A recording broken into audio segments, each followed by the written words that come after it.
Hello students, you are watching this is my channel. So आज मैं आपको पढ़ाने वाली हूँ बच्चों chapter number 6 treasure truth poem daffodils. ठीक है, आज ये जो पोएम है वो फ्लावर्स के ऊपर है, जिसके राइटर कौन है? William words. ठीक है, ये क्या है बच्चों? जाने माने राइटर हैं। ठीक है, कहा जाता है कि इंग्लिश लिटरेचर जब तक पूरी नहीं होती जब तक हम विलियम वर्ड्स की कोई भी पोइट्री या फिर स्टोरी ना पढ़ें। ठीक है, इन्हें ग्रेटेस्ट रोमांटिक पोइट माना जाता है। ये बहुत ज़्यादा कॉमन लैंग्वेज में अपनी पोइट्री करते हैं और ये बहुत ज़्यादा ग्रेट लवर हैं नेचर के। ठीक है, इनकी पोएम, ये जो पोएम है इनकी ये रियल लाइफ एक्सपीरियंस से रिलेटेड है। ठीक है, बहुत ज़्यादा इंस्पायर्ड है पोएम ये वाली। ठीक है, इनकी जो एक्चुअली इनका जो इस पोएम से रिलेटेड है, ये बता रहे हैं कि डैफोडिल्स किसके बिसाइड्स थे? लेक के। ठीक है बच्चों, तो किसके पास थे वो डैफोडिल्स? लेक के पास। एक्चुअली जब ये अपनी सिस्टर के साथ घूमने के लिए निकलते हैं तो ये क्या देखते हैं? समुद्र, जो लेक था उसके पास किसकी बेल्ट होती है? डैफोडिल्स की बेल्ट होती है। ठीक है, मतलब लाइन से डैफोडिल्स लगे हुए होते हैं जो हवा की वजह से ब्लूमिंग कर रहे होते हैं, लहरा रहे होते हैं। ठीक है, इन्होंने ये बहुत ज़्यादा इंस्पायर्ड होते हैं इससे, और ये किसके इस मेमोरी को बिल्कुल किस में उतार देते हैं? इस पोएम में उतार देते हैं। ठीक है, तो अब हम इनकी पोएम स्टार्ट करते हैं। सो लेट स्टार्ट स्टूडेंट्स, ये है चैप्टर। ठीक है, daffodils by William words. I wondered lonely as a cloud. वो बोल रहे हैं कि मैं अकेला घूम रहा था आवारा। ठीक है, आवारा कौन होता है? एक एमलेस पर्सन, जिसका कोई एम ना हो। ठीक है, उनका कंपैरिजन किससे किया गया है? That float on high over vales and hills. किससे किया गया है? उनका उन बादलों से कंपैरिजन किया गया है जो हिमालय के ऊपर या फिर पहाड़ों के ऊपर या हिल्स के ऊपर मंडराते रहते हैं। ठीक है, क्या करते रहते हैं? वो मंडराते रहते हैं, घूमते रहते हैं। When all at once I saw a crowd। वो बोल रहे हैं कि जब मैं घूम रहा था मैंने एक भीड़ को देखा। ठीक है, a host of golden daffodils।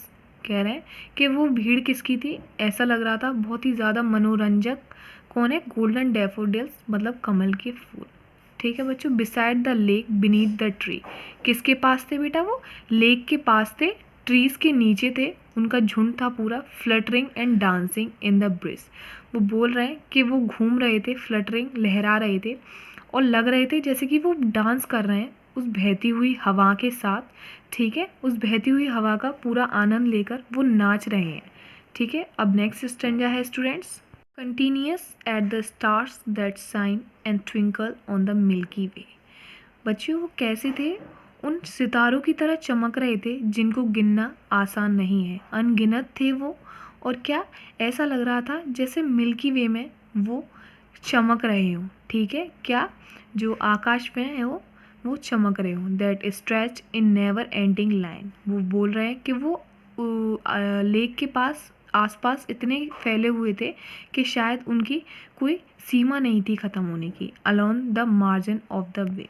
ठीक है, क्या बोल रहे हैं कि शायद लेक के पास कोई सीमा नहीं थी कि वो कहाँ ख़त्म हो रहे हैं, कहाँ से स्टार्ट हो रहे हैं। वो उस लेक के आसपास फैले हुए थे। 10,000 saw I at a glance. वो बोल रहे हैं कि शायद मैंने एक बार में ही 10,000 से देख लिए थे डैफोडिल्स एक साथ, या फिर 10,000 से ऊपर। Tossing their heads in a sprightly dance से। ठीक है, वो बोल रहे हैं वो बहुत तेज़ शेकिंग कर रहे थे, मतलब हिल रहे थे, फुल ऑफ एनर्जी के साथ, एक दूसरे में मगन होकर वो क्या कर रहे थे? डांस कर रहे थे डैफोडिल्स। कभी उनकी पत्तियां नीचे गिर रही थी, कभी वो एक दूसरे से लिपट लिपट कर डांस कर रहे थे, या फिर एक दूसरे में फंस जाते, इस मग्न होकर वो डांस कर रहे थे। ठीक है स्टूडेंट्स, और आगे का स्टेंजा है।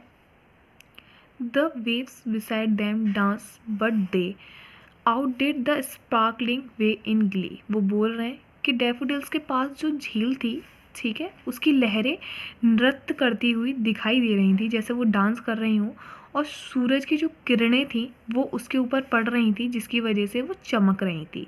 अ poet could not but be gay in such a jocund company. ये जो डैफोडिल्स थे, ठीक है बच्चों, वो इतने ज़्यादा सुंदर थे कि शायद वो उन चमकती हुई लहरों को भी हरा रहे थे। ठीक है, उनका जो देखने का, जो भी इंसान, खास करके जब हमारे पोइट उन्हें देख रहे थे तो वो कंपैरिजन कर सकते थे कि शायद वो लहरें इतनी सुंदर नहीं थी जितना कि डैफोडिल्स। तो हमने आगे की 2 लाइन पढ़ी थी, a poet could not but be gay in such a jocund company. Poet कह रहा है कि वो उन्हें इतनी प्रशंसापूर्ण देख रहा था कि शायद उसे वहाँ अकेलापन लग ही नहीं रहा था। उसे एक ऐसी कंपनी मिल गई थी जो बहुत ज़्यादा खुश दिल, और जोकंड कंपनी क्या, चीयरफुल कंपनी थी, मतलब क्या, बहुत ज़्यादा जिंदा दिल कंपनी मिल गई थी। ठीक है बच्चों, कैसी, एकदम खुश न, अपने में मगन, और जिसे शायद कोई भी देखे बगैर रह ना सके। I gazed and gazed but little thought what wealth the show to me had brought. कवि कह रहे हैं कि वो इतने प्रशंसा से उन्हें देख रहे थे और देखते ही जा रहे थे। कह रहे हैं कि वो उन्हें देखने में इतने मगन हो गए थे कि शायद उन्होंने अपनी सारी वो चिंता भूल गए थे, जो भी उनके दिमाग में चल रहा था कि वेल्थ, बच्चों, जो जिस धन के पीछे हर कोई इंसान आजकल परेशान हो जाता है धन कमाने के लिए, ठीक है, वो उस डैफोडिल्स को, उन डैफोडिल की भीड़ को देखकर वो उस धन कमाने को भी भूल गए थे। तो वो कितने मगन हो गए थे बच्चों, वो इतने मगन हो गए थे कि शायद अब वो अपने आप को अकेला फील नहीं कर रहे थे। ठीक है, वो खुश थे उस एकांत शांति में, इतनी सुंदर शांति में। ठीक है, अब जो अगला स्टैंजा है वो है students, for of when on my coach I lie in vacant और इन पैसिव मूड। वो बोल रहे हैं कि जब भी कवि चिंतित होता था या फिर चिंता के मूड में वो कभी भी बेड पर जाकर या फिर अपने सोफे पर जाकर लेट जाता था, तो वो क्या, उस खाली समय में उन डैफोडिल्स के सीन को याद कर लेता था। ठीक है, कैसे चिंता के मूड में उन डैफोडिल्स को याद कर लेता था।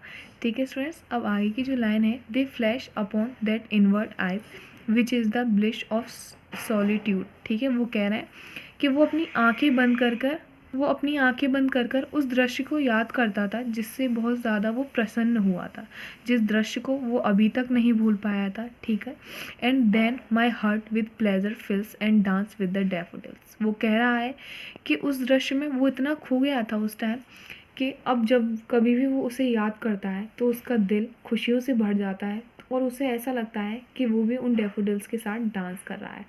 तो क्या है, कवि इसमें पूरी जो पोएम है उसमें क्या बताना चाह रहा है कि इंसान के जीवन में कभी भी टेंशन होती है तो वो पीस पाता है। ठीक है, या तो आराम से लेट जाता है या फिर क्या, एक खाली स्थान पर वो चला जाता है। बट इसमें क्या है, कवि ने डैफोडिल्स के बारे में बताया, मतलब नेचर के बारे में उन्होंने इंस्पायर किया है कि नेचर क्या है, वो बहुत ज़्यादा टेंशन फ्री है। नेचर में कभी भी हमें टेंशन नहीं हो सकती और अच्छा पीस मिलता है। ठीक है स्टूडेंट्स, अब देखिए यहाँ पे इन्होंने डैफोडिल्स का एग्जांपल भी दे दिया कि डैफोडिल्स के सीन को वो कब याद करते हैं, अपने जब भी वो टेंशन में होते हैं, और उस सीन को याद कर कर वो कैसे हो जाते हैं, बिल्कुल प्रेजर फील हो जाते हैं, मतलब बहुत ज़्यादा उन्हें खुशी तो नहीं होती बट वो अपनी चिंता को भूल जाते हैं। ठीक है students, so thank you for watching my this video and please comment और like my video and subscribe my channel. Thank you students, और बेल आइकन का बटन दबाना ना भूलें मेरे बच्चों। Thank you for watching my video.